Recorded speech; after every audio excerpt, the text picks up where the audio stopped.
By the early 17th century, a Spaniard by the name of Louis Mendez and an Englishman by the name of Charles Butler concluded that the head of the beehive is a female and not male, which counters Shakespeare's popular assertion that the head of a beehive was a king bee, as it then. Subsequently, between the 16th and 19th century, gifted amateurs struggled to get more control over the bees and figured out a way to collect the honey without killing the bees, because that had been the traditional method of honey extraction from bees at the end of the season. Even for Charles Darwin, the nature of the bees posed an intellectual dilemma as he formulated his concept of evolution, which partly focused on how infertile workers successfully reproduce and flourish. Eventually, Darwin was able to realize and conclude that natural selection may be applied to the family as well as to the individual and may thus gain the desired end. Charles Darwin brought up the idea that the hive could be considered as a superorganism, with the queen at the top, with about 300 to 400 drones and about 50 to 60,000 workers in it. Due to their observed nature, the drones are examples of what is biologically referred to as haplodiplody, which means that they have no father but have a grandfather. Honeybees were recorded to have first been introduced to Northern America, which was first put into imperfect hives. Over time, the main challenges for beekeepers became how to extract honey from the beehives without killing the bees.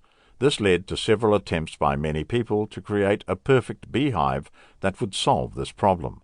Eventually, a congregational minister in Philadelphia by the name Lorenzo Langstroth developed an idea where he thought of constructing a wooden frame that would mimic the activities in the hive and make divisions between the combs, and so that during honey extraction the frames can be easily pulled out from the hive, shake the bees off, remove the honey, and put the frame back inside the hive, making the bees unharmed during honey extractions.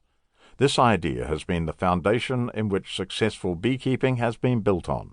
Subsequently, a German fabricated a matrix used for producing the wax through an extruder that mimicked the six-sided bee cells in which the wax can be forced into the extruder and gotten into sheets.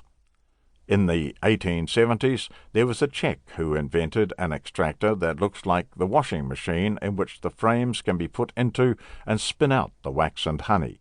Then it goes through the separator, and then the honey is extracted and bottled. This circulated worldwide gradually and boosted the development of the beekeeping, especially as a business. Similarly, an American from New York by the name Moses Quinby developed or invented the smoker, which in function or by design is to calm bees, especially during honey extraction process.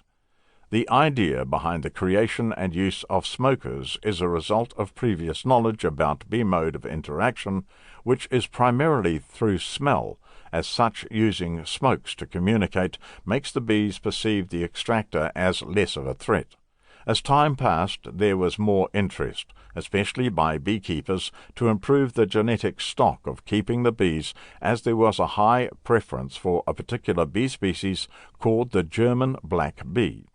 In the 13th century, sugar was 50 times the price of honey, but today honey is 8 times the price of sugar.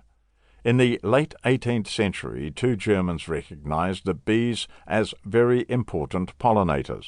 This verdict was also established by Darwin that bees were a very vital part of plant procreation and overall productivity. Such discoveries, as well as the planting of single varieties of crops, have led to a commensurate increase in the pollination for business in the United States, especially after World War II.